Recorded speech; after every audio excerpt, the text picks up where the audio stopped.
What's up, everybody? This is A7X Van Ben, and welcome to another fleet making video. Today it's going to be for the latest fleet challenge, which is being run by Captain Storebringer and Mr. Holly, who won the last challenge. So it's called Convoy Defense. So I'm going to leave a link to this post in the Discord and an invite to this Discord server for Pirate CSG if you haven't already joined it. And you can read the entire thing at your leisure.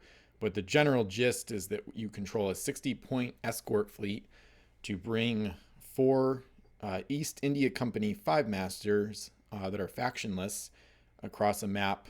They're only moving L, and they have no crew, and they've got treasure aboard. They've basically got a standard game's worth of treasure aboard, 16 coins worth 30, and we have to get them from one corner of a map to another. There are some islands in terrain, but we have no control over how they're placed, things like that, or what they are. And there's probably going to be some kind of enemy fleet, of course, but we don't know anything about it, faction, points, anything.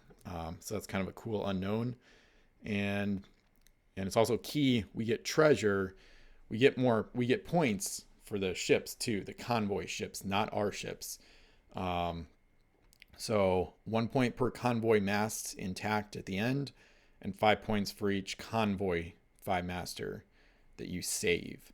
So got a lot of some interesting ideas about this, and we're going to make a fleet at PSM list. So I'll probably rename it at some point. I'm going to keep it private for now and just call it Ben's Convoy Defense for now. I didn't think of a name yet. So some of this, by the time this video is out, I might change a few things, or not the fleet, but probably the name, or probably add to the description and things like that. So, but we're just going to I did a little bit of brainstorming after I read the full challenge out. So we're going to keep it private, hit save. So 60 points.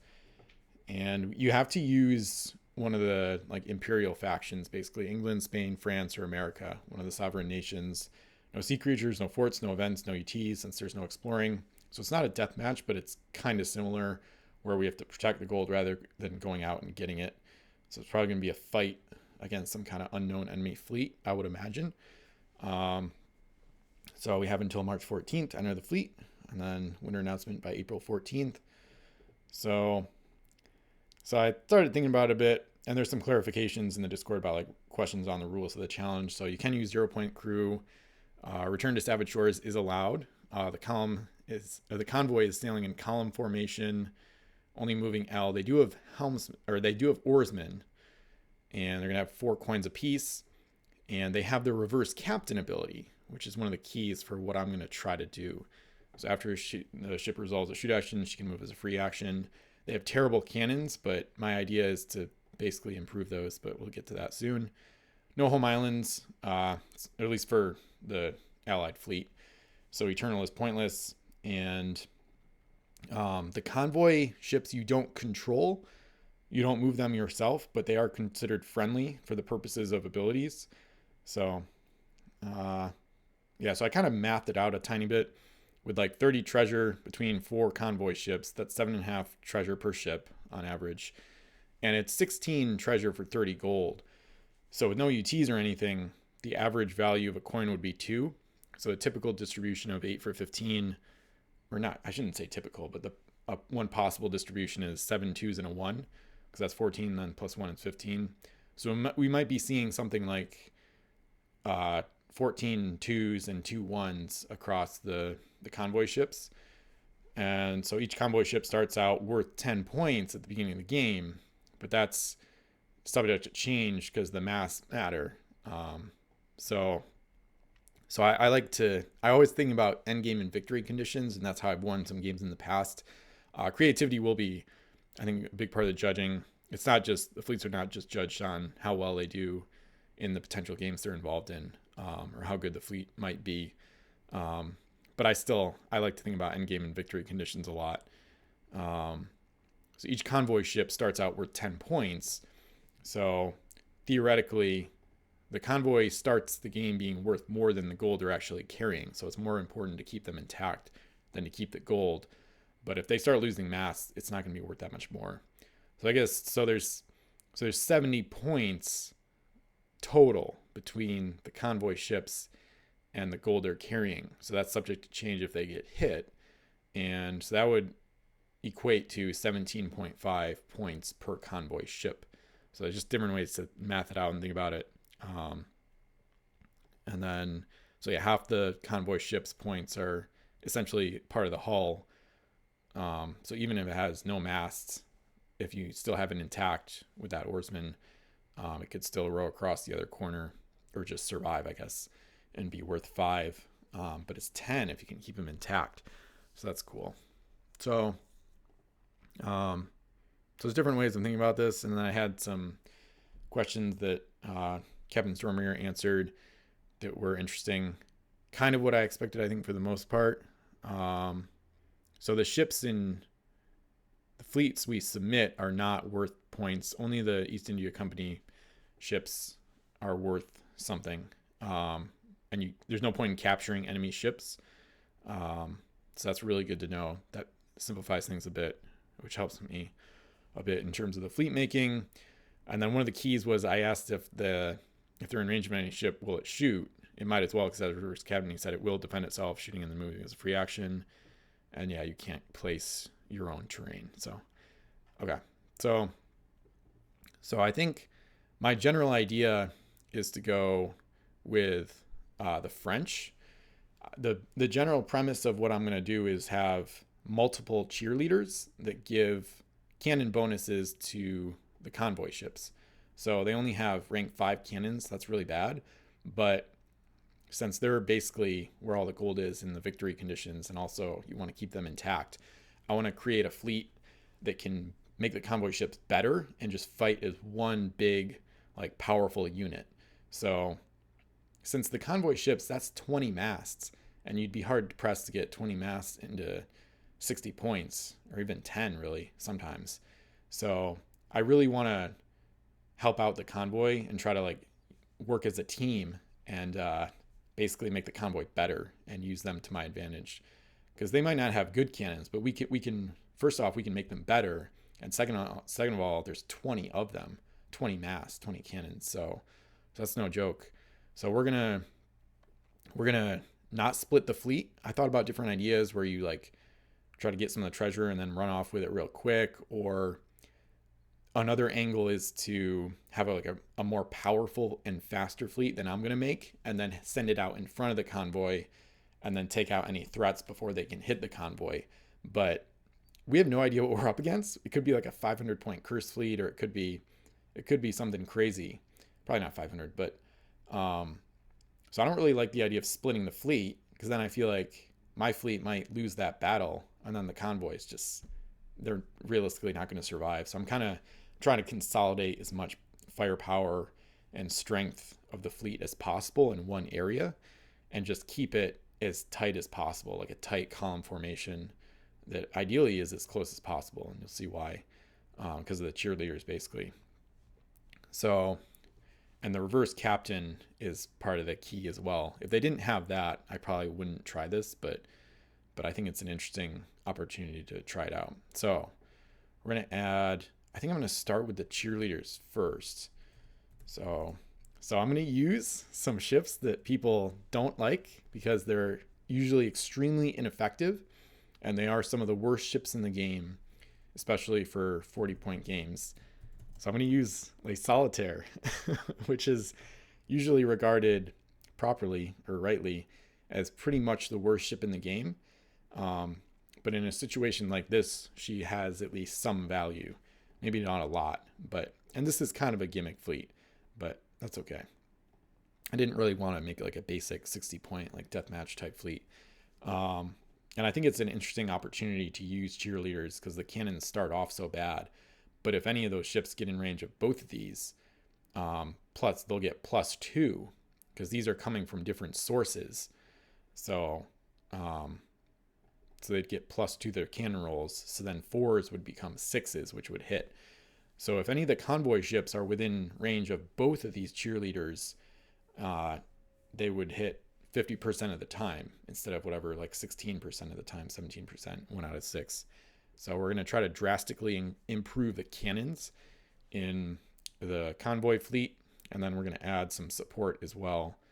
So I think I was going to add oarsmen to these, but I can't remember. So I'm going to add other stuff first. So I'm just going to go in the order that I shouldn't do this one next, because core with a navigator. It's going to stay behind and try to boost the speed of all the ships by putting trade currents, but she's going to stay behind and pretty much going to be sacrificed, unfortunately. At least realistically. Maybe she'll find a fog bank to hide in early in the game, but I can't count on that. So she might just kind of sit at the start and in one corner and just generate trade currents. Maybe an enemy ship will come up from the corner and from behind and take her out, but whatever. So and then we are going to have a gunship. I'm going to add La Course. So there is going to be, I thought about adding some other like support ships or whatever, but I think I can't really rely on these convoy ships. So we are going to have like a beat stick ship or whatever, like a big bad gunship. So it's going to be La Course, and we're going to beef her up with Fire and Steel Lenoir. So for 4 points, because of Hostile England, we get canceling. And then we're also going to add a captain so we can move and shoot. So do the revolution one is fine. And then we're also going to add an oarsman, I believe. And I think I'm also going to add an equipment. I was thinking about an equipment such as potentially chain shot to slow down enemy ships. I'm also thinking about a stinkpot shot. I think I'm just going to go with chain shot for now. Start with that. And then leave it. So the funny thing about this fleet is the convoy ships are only moving L. I thought about, well, I'm not going to talk about a different idea I had. Well, actually, no, I already talked about the faction. Yeah. So he clarified that the East India Company ships, they're not of a faction that has generic crew. So I thought about using a hoist to just distribute helmsmen to all the convoy ships so they could all move faster. Like the Frontier with like 5 helmsmen at the start of the game or something.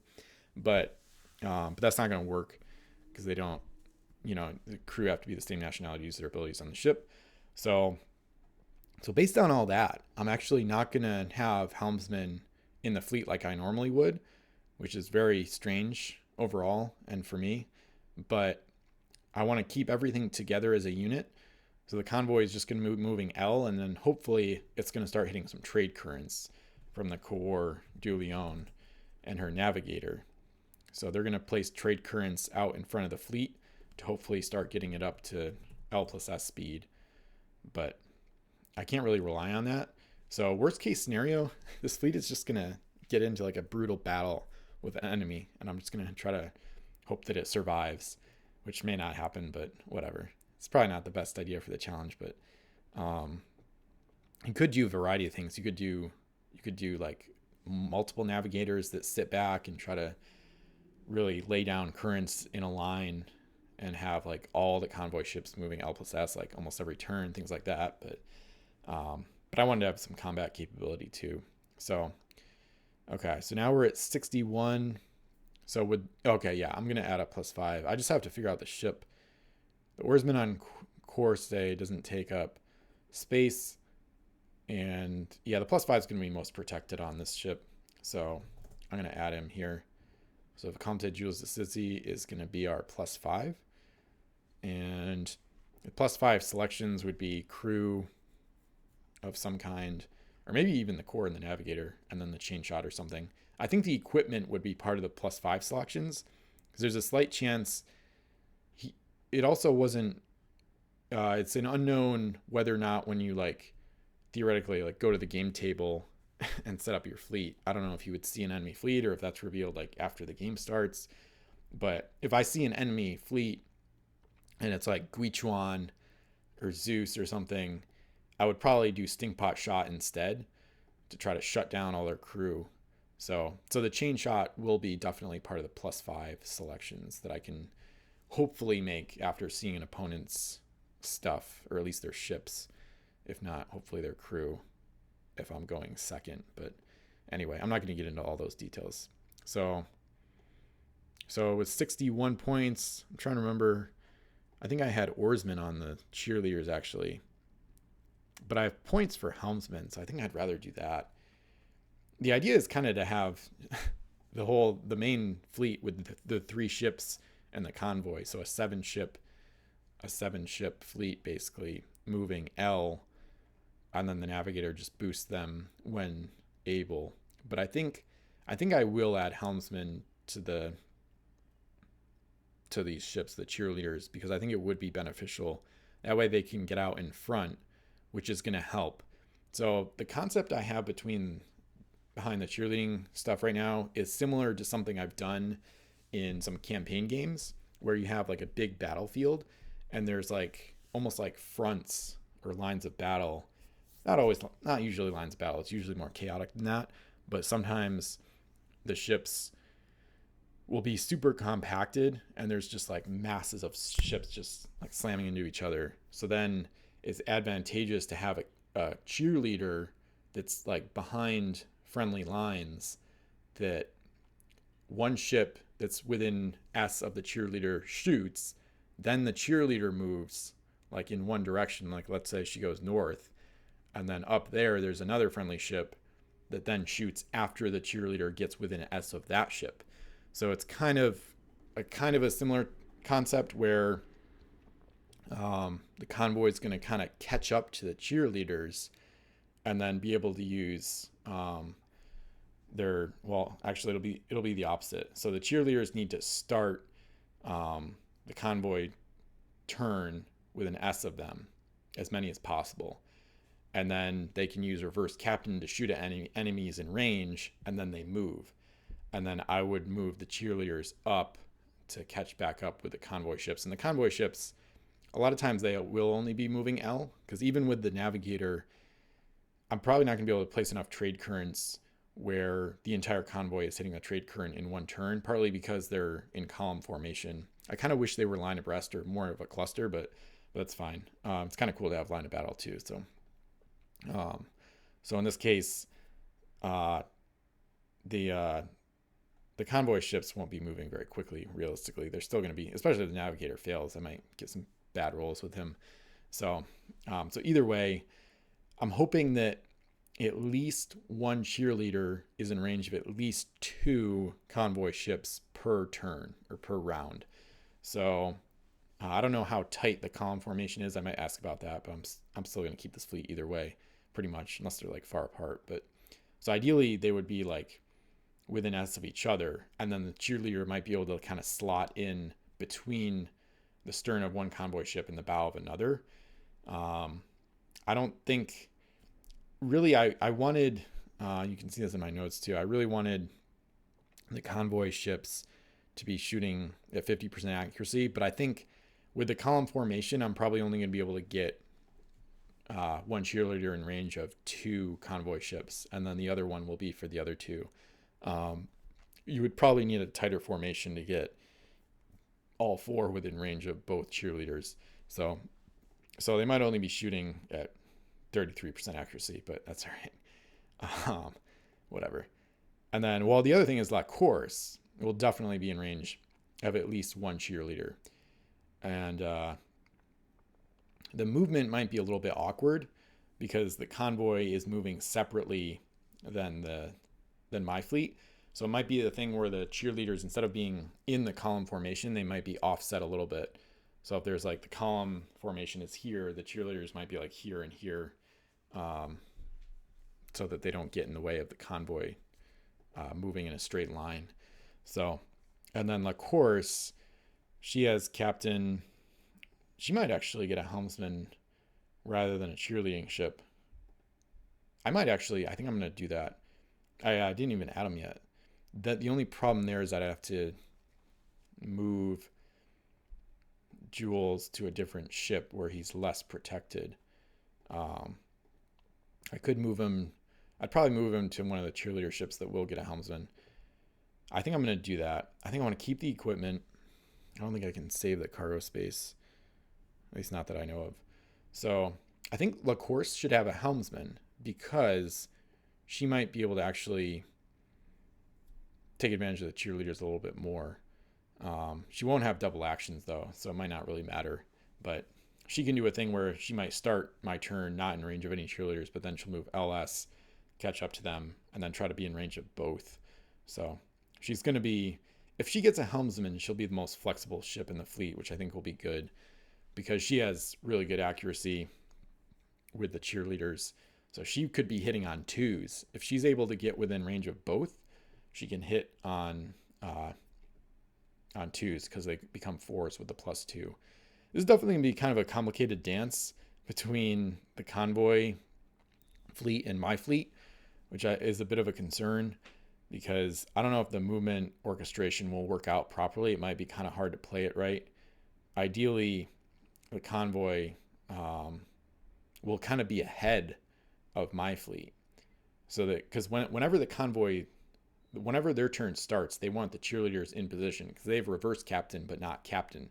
So they can't move and then shoot. They have to shoot. They have to start their turn within S of as many cheerleaders as possible. So ideally, each convoy ship would at least get +1. So, and then they'll shoot. They'll move L or L plus S, whatever, if there's a trade current in range of some of them, but probably not all of them. And then my fleet will then move, catch up to them. So you want the convoy fleet to be out in front a little bit when they're moving, but it'll still be a pretty tight line. And then La Corsair would probably be the last ship in my fleet to get in action potentially if the cheerleaders move, and then since she moves and shoots, she can end her move rather than starting it with an S of preferably both cheerleaders. There might be a way to kind of manipulate the cheerleader positions a little bit to have Corsair in range of both of them, even if that means that the last convoy ship at the aft of the formation at the is not in range of one of the cheerleaders on the next convoy turn, for example. So, and I don't even know, this is another interesting question. I don't even know if the convoy goes right before or right after your fleet, because if you don't control it, theoretically you could have multiple players and then have it not move right before or after your turn, but that's probably not too likely. So I think I'm going to move. I think La Course should have a helmsman, especially be more mobile. And then the canceller is more mobile too. So this thing has the defensive ability. It's got canceling. It's about to be the fastest ship in the fleet. And you should be getting at least +1 pretty much every turn. Maybe +2 if you get in range. And it has an oarsman too, which will be good. So, and then chain shot, like I said, might be swapped for stinkpot shot, depending on if you can see the enemy fleet before the game starts for the +5 selections. So I'm going to take out this guy and add a helmsman instead. And then we're going to we still need our +5, of course. So we're going to put, I think Solitaire only has 1 cargo space, so she can't carry both crew. So I can fit the helmsman and the +5 on Argentee. So I think I want to have both on there. I guess it won't really matter too much if ransom goes away. I mean, it could get captured and be worth 5 points for an enemy, but whatever. All right, so we're just gonna grab this guy and then a French helmsman. This will be kind of the lead cheerleader, and then Solitaire will stay behind a little bit or be a little slower. But that does help with the speed overall. So I was also thinking about maybe adding an oarsman to both of the cheerleader ships, but I think this is probably better. It's kind of debatable, but I think I'll just go with this. And then there's no forts or ETs, so I don't have to worry about that. There's no like island or terrain placement strategy that I have to put in the description. So I'll leave a little bit of the strategy in the description, of course. But other than that, I think it looks kind of like a fun idea. So feel free to let me know what you think of this fleet for this challenge. And feel free to like, comment, subscribe. Stay tuned for more videos. I'll definitely have more fleet making videos. And like I said, there's going to be a link to the Discord and this fleet challenge post in the description below if you want to join. So thanks again for watching, and hope to see you over there.